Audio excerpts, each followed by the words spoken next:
मेरे हिसाब से उसमें 5-10 साल लगेंगे, क्योंकि अभी चाइना एक बहुत बड़ी पावर है जिसके अंदर उससे बहुत ज़्यादा इनोवेशन है, बहुत ज़्यादा उनकी काफ़ी बेहतर है इंडिया से सारी चीज़ें हैं। तो टाइम लगेगा लेकिन पहुंच सकता है इंडिया भी। नासा आप देखें वो उनसे एग्रीमेंट करे स्पेस शटल बाहर भेजने का। पाकिस्तान की तो हम 1990 से बात करें सिर्फ बदरी गई हुई और उसी को हम अभी तक रोना पीट रहे हैं। तो इसमें अभी हम देखें अगर हम आईटी सेक्टर की बात करें इसके साथ साथ तो दुनिया में इस टाइम डिफरेंट जितनी बड़ी बड़ी हमारे पास सॉफ्टवेयर कंपनीज हैं, माइक्रोसॉफ्ट और जितने बड़े डिपार्टमेंट्स देखें इस तरह के, तो हमारे पास उनके सीईओ हमें इंडियन मिलेंगे। यहाँ तक कि वर्ल्ड बैंक जिससे हम यानी कि अपना कर्जा मांगते हैं तो वो आज उसका सीईओ भी एक हमारे पास इंडियन है। ग्लोबल रिलेशन में भी इतने सही नहीं है। अब फॉर एग्जांपल 9/11 का सीन जब हुआ था, हम लोगों ने अमेरिका के साथ भी गलत कर दिया और अफगानिस्तान के साथ भी दुश्मनी पाली। हम लोगों ने ओसामा बिन लादेन भी हमारे से निकला और एयरपोर्ट्स भी हम लोगों ने उनको दिए हुए थे। अब इतने यूक्रेन वाली वॉर में सारा टाइम इंडिया को वो कह रहे थे कि आप यूरोपियन यूनियन के मेन सीट आपको दे देंगे या इस तरह आपको मेन पावर मिल जाएगी, लेकिन उन्होंने रशिया को अपना एड देना मना नहीं की। उन्होंने रशिया से बहुत ज़्यादा उन्होंने इंपोर्ट करवाई है, उनके वेपन्स वगैरह उनको फ़ायदा दिया ताकि रशिया उनके साथ रहे। पाकिस्तान के प्राइम मिनिस्टर शहबाज शरीफ इंडिया की तरक्की को देखकर घबरा गए हैं। घबराना बनता भी है, क्योंकि ऑब्वियसली 7 मुल्क शुरू हुए थे और अब वो कहाँ पे और हम कहाँ पे हैं, घबराना बनता तो है। अस्सलाम वालेकुम, नमस्ते, सत श्री अकाल, मैं हूँ सना अमजद। नाजरीन, सिस्को के साबिक सीईओ ने एक बहुत बड़ी प्रेडिक्शन कर दी है। उन्होंने कहा कि इंडिया दुनिया की नंबर 1 इकॉनमी बनने वाला है। इसी के साथ साथ जैसा कि आप सब जानते हैं कि इंडिया के prime minister Narendra Modi US दौरे पर मौजूद हैं। वहां पर वो बिजनेस टाइकॉन से मिल रहे हैं, एक के बाद एक बड़े इन्वेस्टर से मिल रहे हैं, बड़ी बड़ी डील्स कर रहे हैं। तो वहां पर इंडिया के प्राइम मिनिस्टर नरेंद्र मोदी ने एक बहुत बड़ी स्टेटमेंट दी है। उन्होंने कहा है कि अगर इंडिया तरक्की करेगा तो दुनिया तरक्की करेगी, जो कि अपने आप में एक बहुत बड़ी स्टेटमेंट है। इसी पर आज हम बात करेंगे पाकिस्तान की आवाम से, तो आइए चलिए हमारे साथ। अस्सलाम वालेकुम। वालेकुम अस्सलाम। आपका नाम? याहिया अजीज। याहिया क्या करते हैं? बीबीए कर रहा हूँ मैं अभी। याहिया सिस्को के साबिक सीईओ ने एक बहुत बड़ी प्रेडिक्शन की है। उन्होंने कहा है कि इंडिया दुनिया की नंबर 1 इकॉनमी बनने वाला है। क्या कहेंगे आप उनकी इस प्रेडिक्शन पे? मैं ये कहूँगा कि एज एन इकॉनमी इंडिया बहुत ज़्यादा ग्रोथ कर रहा है आईटी सेक्टर में और डिफरेंट सेक्टर्स के अंदर, और हर चीज़ के अंदर उसने इनोवेशन लाई है, जिसकी वजह से वो पिछले बहुत सारे टाइम में काफ़ी सारी कंट्रीज़ को बीट करके इस वक्त नंबर 5 पे है। तो होपफुली मतलब जिस तरह वो जा रहा है, अगर उसने देखा जाए तो नंबर 1 पे भी जा सकता है। आपके अकॉर्डिंगली कितना टाइम लगेगा इंडिया को नंबर 1 पे आने में? आई वुड से कि आई गेस मेरे हिसाब से उसमें 5-10 साल लगेंगे, क्योंकि अभी चाइना एक बहुत बड़ी पावर है जिसके अंदर उससे बहुत ज़्यादा इनोवेशन है, बहुत ज़्यादा उनकी काफ़ी बेहतर है इंडिया से सारी चीज़ें हैं। तो टाइम लगेगा लेकिन पहुंच सकता है इंडिया भी। लेकिन बहुत सारी चीज़ों में इंडिया ऑलरेडी चाइना को पीछे छोड़ चुका हुआ है। अब आप देख लें कि चाइना में जितने भी मैन्युफैक्चरिंग प्लांट्स थे वो मोस्टली चाइना को छोड़कर इंडिया में शिफ्ट हो चुके हैं। उनके प्रोडक्शन बेसिस जो हैं वो अब चाइना की बजाय इंडिया में शिफ्ट हो गए हैं। उसकी सबसे मेन वजह ये है कि जो पहले चाइना में लेबर फोर्स जो थी वो काफ़ी सस्ती पड़ती थी, अब वो सारा सीन ख़त्म हो गया, उनके पास जवान लोग नहीं रहे, जिसकी वजह से अब इंडिया में लेबर काफ़ी सस्ती है। तो अब सारी कंपनी शिफ्ट करना उधर ही पसंद करेंगी, क्योंकि और चाइना अमेरिका के जो वॉरफेयर है उसकी वजह से भी, क्योंकि ज़्यादातर कंपनीज़ हैं वो अमेरिकन बेस्ड हैं, तो वो फिर ये कोशिश करेंगे कि हम चाइना से दूर रहें, तो India is the preferred one उनके लिए। अब आप देखें कि मोस्टली जो तमाम बड़ी कंट्रीज़ हैं, तमाम बड़ी इकॉनमी है, उनका जो अटेंशन है, उनकी जो अट्रैक्शन है वो चाइना से हट कर या चाइना से आप कह लें मूव होकर इंडिया की तरफ चली गई है।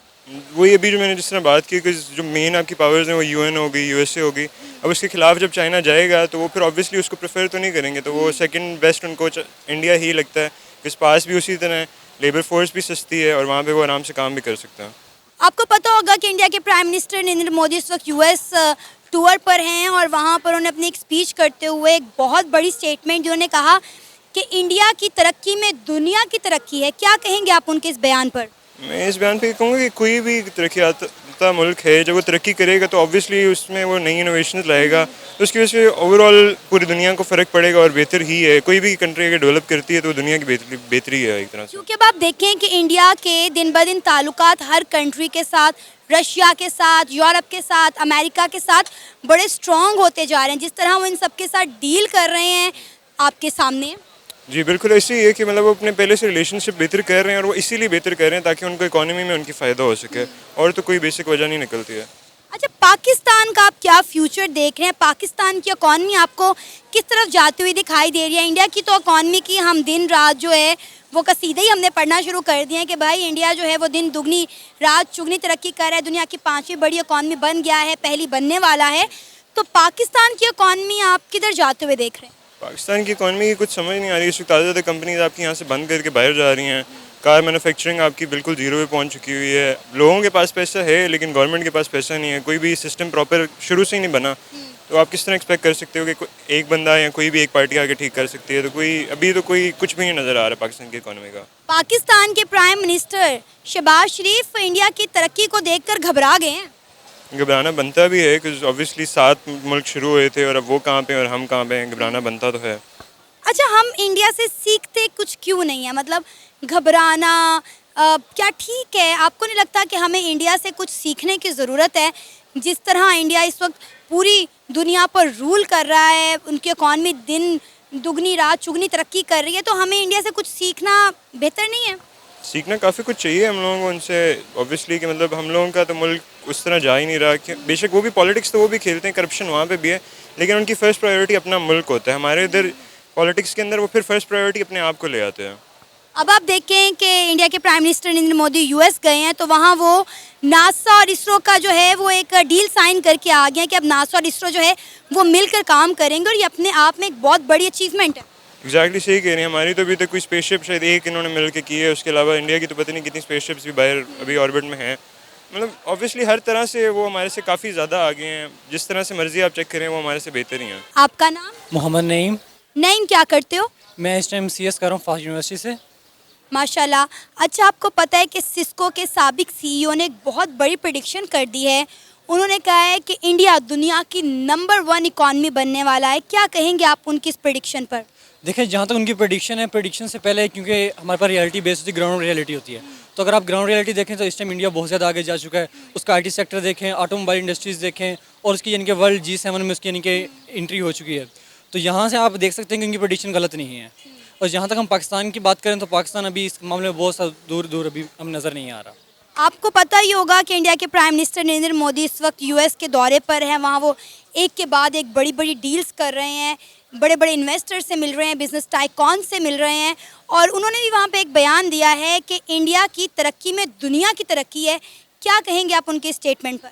देखिए, जहाँ तक वो अगर अपने मुल्क की कहें तो हर इंसान हर वज़ीर में अपने मुल्क को रिप्रेजेंट करना चाह रहा है। वो कह रहे हैं दुनिया की तरक्की है, लेकिन हम पाकिस्तान को भी इस मामले में पीछे नहीं छोड़ सकते, क्योंकि पाकिस्तान भी इस साउथ एशियन कंट्रीज़ में एक बहुत बड़ी एक असर रुख रखता है। क्योंकि हमारे पास इस टाइम अगर हम जियोपॉलिटिकल इन्वायरमेंट देखें पाकिस्तान का, तो पाकिस्तान भी उनसे कम नहीं है।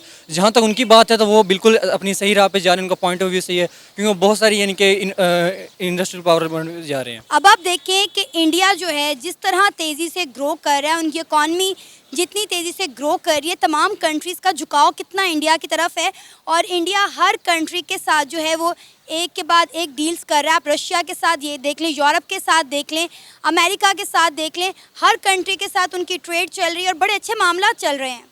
जी बिल्कुल, यानी कि जिस तरह आप देखें अभी लास्ट टाइम भी हमने कुछ रिसेंटली कुछ डेज़ में हमने लास्ट वीक की बात करें तो एलोन मस्क उसके साथ साइन कर रहा है। हमारे पास टेस्ला आ रहा है। जहाँ तक पाकिस्तान में देखें तो टेस्ला एक यानी कि टेस्ला तो बहुत दूर, हमारे पास सुजुकी और डिफरेंट मल्टीनेशनल कंपनीज यानी कि पाकिस्तान को छोड़ती जा रही है। क्योंकि पाकिस्तान का हम टैक्सेशन डिपार्टमेंट देखें तो वो आए रोज़ बढ़ता ही जा रहा है, और इस तरह हमारी यानी कि पहले हम देखें तो बहुत ज़्यादा नीचे ही आ रही है इकॉनमी की जो ग्रोथ रेट है। और आप देखें कि नासा और इसरो ने एग्रीमेंट साइन कर लिया, क्या वो मिलकर काम करेंगे?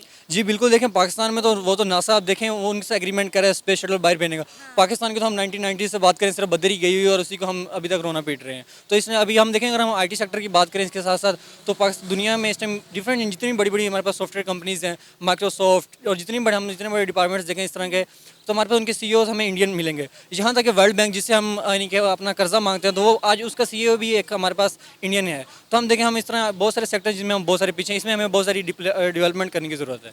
आपके नज़दीक इंडिया की कामयाबी का राज क्या है? क्या वजह है उनकी इकॉनमी इतनी तेज़ी से ग्रो कर रही है और हमारी इकॉनमी उसी स्पीड से नीचे की तरफ जा रही है? देखिए, जहाँ तक हमारी इकॉनमी की बात है, इकॉनमी हमेशा एक यानी कि हमारे पास जितनी यानी कि बेस्ट हमारे पास यानी कि पावर होगी, जितने ही अच्छे हमारे पास बिग थिंकर्स होंगे, तो उन पर डिपेंड करें। अगर हम इंडिया की बात करें तो उनके अंदर यानी कि हमारा IT सेक्टर बहुत ज़्यादा डेवलपमेंट कर रहा है। उनके अगर हम बेसिक देखें, IT सेक्टर और स्पोर्ट्स एक दो बुनियादी चीज़ें हैं जिन पर यानी कि वो बहुत ज़्यादा तरक्की कर रहे हैं। IT सेक्टर जिस तरह मैंने पहले बताया, अभी आप देखें कि दुनिया में जहाँ भी आप देखें यूट्यूब पे चले जाएँ तो आपको जितने भी आप लेक्चर्स वगैरह ढूंढेंगे तो आपको IT सेक्टर्स के मिलेंगे। IT सेक्टर मैं कहता हूँ उनकी यानी कि इसमें रीढ़ की हड्डी बन चुकी है उनकी यानी कि, और इसके साथ साथ हमारे पास ऑटोमोबाइल्स भी एक वाइज चीज़ है जो उनका यानी कि तरक्की का जरिया बन रहा है। इंडिया के प्राइम मिनिस्टर नरेंद्र मोदी जब भी किसी मुल्क के दौरे पर जाते हैं वहाँ वो कोई ना कोई बड़ी डील कर कर वापस आते हैं, कोई ना कोई अचीवमेंट हासिल करके आते हैं। लेकिन हमारे प्राइम मिनिस्टर जब भी किसी मुल्क के दौरे पर जाते हैं तो कर्ज़े मांग कर आते हैं, अपनी कश्मीर के मुद्दे पर बात करके आते हैं, लेकिन उनके उस दौरे का कोई हासिल वसूल नहीं होता। जी देखें, यानी कि पाकिस्तान के वज़ीर-ए-आज़म जितने भी चले हैं, पाकिस्तान का पास देखें तो यानी कि यहाँ आए रोज़ी को नए मसले मसाइल हैं। अभी पाकिस्तान कहाँ तक आ गया है, पाकिस्तान की अभी तक इकॉनमी अभी तक लोड शेडिंग खत्म नहीं हो रही। हमारे पास करप्शन का रोज़ाना रेट ग्रोथ बढ़ता ही जा रहा है, और यानी कि हमारे पास हम जिस तरह जाएँ तो वहाँ बड़ों का यानी कि असर-ओ-अंदाज़ बहुत ज़्यादा है, जिस वजह से यानी कि हम तरक्की नहीं कर पा रहे। तो उनके अंदर ये है कि हमारे पास उनकी यानी कि एक लॉ इन्फोर्समेंट है, यानी कि पाकिस्तान में लॉ इन्फोर्समेंट बहुत ज़्यादा कम हो रही है, और इसके साथ टैक्सेशन डिपार्टमेंट और इसके अलावा बहुत सारे डिपार्टमेंट्स हैं जो इनके प्रॉपर काम नहीं कर पा रहे। क्या नाम है आपका? मोहम्मद साद। मोहम्मद अबू सर। क्या कर रहे हैं आप? मैं ओ लेवल्स कर रहा हूँ। मैं मैट्रिक। अच्छा, सिस्को के साबिक सीईओ ने एक बहुत बड़ी प्रेडिक्शन की है। उन्होंने कहा है कि इंडिया दुनिया की नंबर 1 इकॉनमी बनने वाला है। क्या कहेंगे आप? ऑलरेडी इंडिया की इकॉनमी दुनिया के 5वें नंबर पे है, तो पहले नंबर पर आने पे इंडिया को कितना टाइम लगेगा? अभी तो बहुत ज़्यादा टाइम लगेगा। अभी तो वो जीडीपी पर कैपिटा के लिहाज से देखा जाए तो वो बहुत पीछे रह गए हैं। अभी उनकी पॉपुलेशन ज़्यादा है तो इस वजह से उनकी ओवरऑल जीडीपी आगे चली जाती है। अगर जीडीपी पर कैपिटा में देखा जाए तो वो मेरा नहीं ख्याल वो 20 से ऊपर या 30 से ऊपर ही होंगे, वो ज़्यादा आ गए। अब अगर उस लेवल पे देखा जाए तो चाइना में भी इस लेवल पे 13-17 ट्रिलियन डॉलर है, तो फिर चाइना भी आगे भी फर्स्ट नंबर पे चली गई। ऐसे तो फिर हर बंदे को वो ऐसे ये भी कहते हैं कि यूएसए जो है वो सुपर पावर ख़त्म हो जाएगी, ऐसे तो वो कुछ भी कह देते हैं, ऐसे वो कुछ भी कह सकते हैं। ऐसे अब ओवरऑल तो population GDP per capita count किया जाता है ना, अभी वो तो यूरोपियन ही आ गए हैं उसमें, या यूएसए आ गया है। लेकिन ये बात इंडिया ने खुद नहीं की है, सिस्को के सीईओ ने की है। उन्होंने प्रेडिक्ट किया है कि इंडिया दुनिया की नंबर 1 इकॉनमी बन जाएगा। और आपने बात की पॉपुलेशन की, तो आपको पता होगा कि चाइना की पॉपुलेशन को इंडिया पीछे छोड़ने वाला है। जी ऐसा ही है, अभी वो पिछले महीनों ही छोड़े हैं उन्होंने। जी। अच्छा, आपको क्या लगता है कितना टाइम लग जाएगा इंडिया को दुनिया की नंबर 1 इकॉनमी बनने में? मेरे लिहाज से तो भी काफ़ी टाइम लगेगा। अब वो जो सिस्को है वो यही कहते हैं 2050 तक या 2050 तक ही हमेशा वो बात करते हैं। 2050 तक चाइना फर्स्ट में आएगा, फिर सेकंड में इंडिया आएगा। कभी फर्स्ट में इंडिया को नहीं कहते, वो हमेशा सेकंड को ही कहते हैं। आपके नज़दीक ऐसी क्या रीज़न है कि इंडिया की इकॉनमी इतनी तेज़ी से ग्रो कर रही है? उनके यही है कि वो मतलब आईटी में बहुत आगे जा रहे हैं।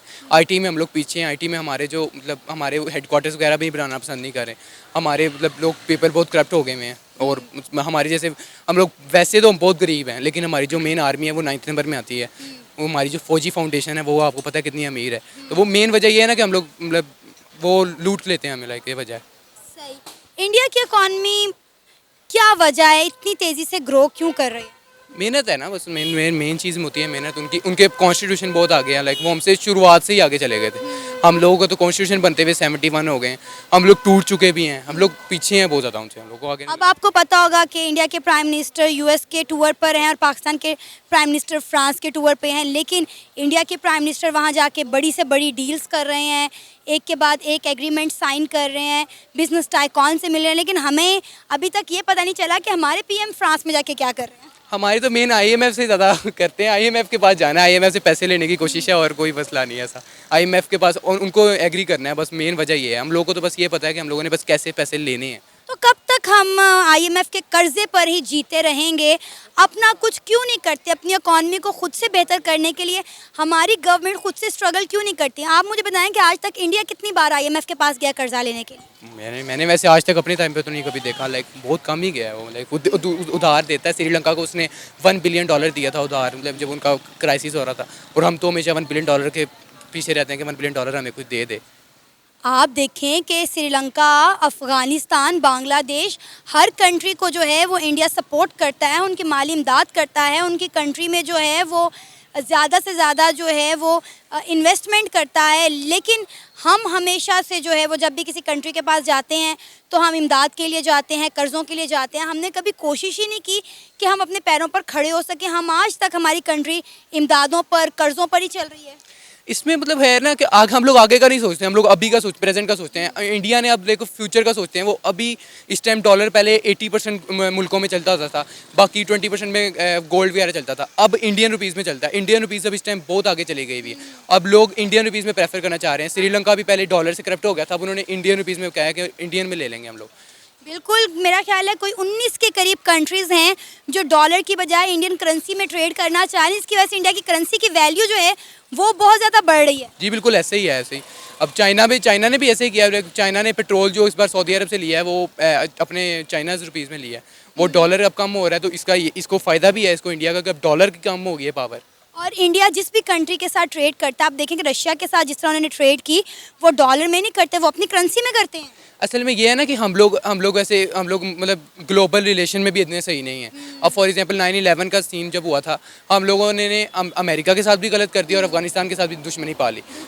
हम लोगों ने ओसामा बिन लादेन भी हमारे से निकला और एयरपोर्ट्स भी हम लोगों ने उनको दिए हुए थे। अब इतने यूक्रेन वाली वॉर में सारा टाइम इंडिया को वो कह रहे थे कि आप यूरोपियन यूनियन के मेन सीट आपको दे देंगे या इस तरह आपको मेन पावर मिल जाएगी, लेकिन उन्होंने रशिया को अपना एड देना मना नहीं की। उन्होंने रशिया से बहुत ज़्यादा उन्होंने इम्पोर्ट करवाई है, उनके वेपन्स वगैरह उनको फ़ायदा दिया ताकि रशिया उनके साथ रहे।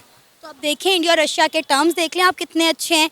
इंडिया ने इतना तेल खरीदा रशिया से कि रिकॉर्ड टूट गए हैं। ऐसे ही है ना, तो यही तो वजह है ना, उन्होंने ताकि रशिया को पैसे मिले, रशिया ताकि फ़ायदे में रहे। इस वजह से तो रशिया की इस सेंचुरीज प्लस हो गई है उनके रिलेशंस के साथ, और हमारा तो ना अमेरिका के साथ सही है ना हम लोग, हमारी दोनों सुपर पावर के साथ रिलेशन नहीं सही। अच्छा, हमने जिनके लिए इतना कुछ किया, एक भी मुल्क के साथ हमारी सिंह नहीं बनी। यही तो वजह है, यही तो मैंने आपको कहा है ना, हमारे मतलब हम लोग ग्लोबली भी हम लोग की इतनी अच्छी रिप्रेजेंटेटिव नहीं है। हम लोग हर बंदे के साथ करप्ट हो चुके हैं। हम लोग अमेरिका के साथ भी नहीं ना बना सके, ना हम लोग रशिया के साथ। ख्याल है हमारे सियासतदानों को जो है वो डील ही नहीं करना आता कि हमने इंटरनेशनल लेवल पर जो है वो किस तरह से डीलिंग करनी है या अपने इंटरनेशनल ताल्लुकात किस तरह से बेहतर बनाने हैं। अब आप देखिए हमारा हमसाया मुल्क इंडिया, जिसकी अभी हम तारीफ़ें करें, जिसकी तरक्की पर हम बात करें, हम आज तक उसके साथ बना के नहीं रख पाए। हालांकि हर कंट्री इंडिया के साथ अच्छे टर्म्स बनाकर, अच्छी डील्स करके, ट्रेड करके फ़ायदा उठा रही है। जबकि इंडिया के प्राइम मिनिस्टर ने खुद कह दिया कि इंडिया की तरक्की में दुनिया की तरक्की है, लेकिन उसके बावजूद भी हम इंडिया के साथ बिगाड़ के बैठे हुए हैं विदाउट एनी रीज़न। समझ ही नहीं आ रहा, 75 सालों से एक एवं हम लोग लड़ रहे हैं आपस में। अब इसकी वजह तो एक ही है, अब मुझे घर से मेरे घर के बाहर ब्लैक डॉलर ना आ जाए इसकी वजह तो वही आर्मी है ना। अब रिलेशंस जैसे ही सही होने लगते हैं तो साथ आर्मी उनको उठा देती है। जैसे अब नवाज शरीफ ने वो बस वाला बनाया था कि बस उधर जाएगी और हमारी, तो वो नवाज शरीफ को निकाल दिया। तो मेन वजह आर्मी चाहती है कि रिलेशन ख़राब रहें ताकि हम लोगों के पास फंड आते रहें। मेन वजह आर्मी है, उसमें सियासतदान को भी कोशिश करें भी तो आर्मी को रोक देती है। अच्छा, पाकिस्तान की इकॉनमी की इस वक्त जो मौजूदा सूरत हाल है, बल्कि इस वक्त क्या हम तो पिछले 75 सालों से सुनते आ रहे हैं कि पाकिस्तान के मौशी हालात बेहतर नहीं है, पाकिस्तान खसारे का शिकार है, तो क्या लगता है ये हालात कब तक इसी तरह चलते रहेंगे? कोई अच्छे लीडर्स की ज़रूरत है, वैसे मुझे तो लगता नहीं है जिस तरह, क्योंकि मैं अपने स्कूल में भी देखूँ ना तो हर बच्चा ऐसे ही उनके मिक्स पॉइंट ऑफ व्यू है उनके, कोई पसंद नहीं करता किसी को भी। वो कहते हैं हर बंदा आर्मी को ही कहता है। अब अगर हम एक बंदा आर्मी के खिलाफ हो जाए ना तो फिर वो मुल्क कैसे चल सकता है जब उनकी पॉपुलेशन ही आर्मी के खिलाफ। तो वो आर्मी जब मेन चीज़ मुझे लगता है, आर्मी जब तक सही नहीं होगी तब तक नहीं सही हो सकता। अब जैसे इंडिया के प्राइम मिनिस्टर नरेंद्र मोदी ने यूएस में एक बहुत बड़ी स्टेटमेंट दी। उन्होंने कहा कि इंडिया की तरक्की में दुनिया की तरक्की है। क्या कहेंगे आप, उनके इस बयान के पीछे क्या सुनेरियो नज़र आ रहा है आपको? दुनिया की तो तरक्की है, बिल्कुल ऐसा ही है दुनिया की तरक्की। अब वो इतने सारी चीज़ें वो इंपोर्ट कर रहे हैं, एक्सपोर्ट कर रहे हैं। अब वो मतलब वो हर चीज़ इंपोर्ट भी करेंगे ना तो अपने फ़ायदे में करेंगे, एक्सपोर्ट करेंगे अपने फ़ायदे में करेंगे। हम लोग तो पूरा ही करते हैं हर चीज़, हम लोग तो अपने जेब पूरी करके करते हैं। हम एक्सपोर्ट कर नहीं रहे, इंपोर्ट भी हमने बंद कर दिया, इसलिए तो टैक्स आप देखें कितना बढ़ गया चीज़ों पे। ऐसे ही अब हम कभी कुछ कह रहे हैं कि पेट्रोल के बहुत ज़्यादा महंगाई हो गई है। अब हमने इस्लामाबाद भी जाना है तो 30,000 आपका पेट्रोल लग जाता है इस्लामाबाद में जाने में भी, इतनी दूर। मेरा ख्याल है 3-3.5 घंटे का सफ़र है। हाँ जी बिल्कुल ऐसा ही है, 400 किलोमीटर, कुछ इतना ज़्यादा तो नहीं है, और इतना लग जाता है 30,000, बहुत ज़्यादा है। As a youth, as a young generation, आप पाकिस्तान में अपना मुस्तकबिल क्या देख रहे हैं? मेरा तो यही है, मैं पॉसिबल यही है कि मैं कोशिश करूँगा बिज़नेस यहाँ पर करूँ, बिज़नेस करने की कोशिश करेंगे ताकि कोई जॉब्स प्रोड्यूस कर सकूँ, ताकि लोगों की जॉब्स बन जाएं। ऐसे देखें आप, मेरे पैदा होने के जब पैदा हुआ तब भी एक उतनी यूनिवर्सिटी थी, जब मैं इतना बड़ा हो गया अभी तब भी इतनी यूनिवर्सिटीज़ हैं। तो अब जॉब्स भी कम हैं और स्टूडेंट्स के लिए कम जगह है, तो इस वजह से लोगों ने बाहर जा रहे हैं लोग। इस वजह से मेरे अपनी क्लास में लोग इतने बाहर जा रहे हैं। अभी अपने पाकिस्तान के लिए पैट्रियोटिक्स को बहुत थोड़े रह गए हैं। ये था हमारा आज का प्रोग्राम। आपने जानी पाकिस्तानी अवाम की राय। उम्मीद है आपको आज का हमारा ये प्रोग्राम पसंद आया होगा। आप भी अपनी राय का इजहार कर सकते हैं नीचे दिए गए कमेंट सेक्शन में। इसी के साथ हमें इजाज़त दें, पर जाने से पहले हमारे चैनल को सब्सक्राइब करें, वीडियो को लाइक करें और शेयर करें। अल्लाह हाफिज़।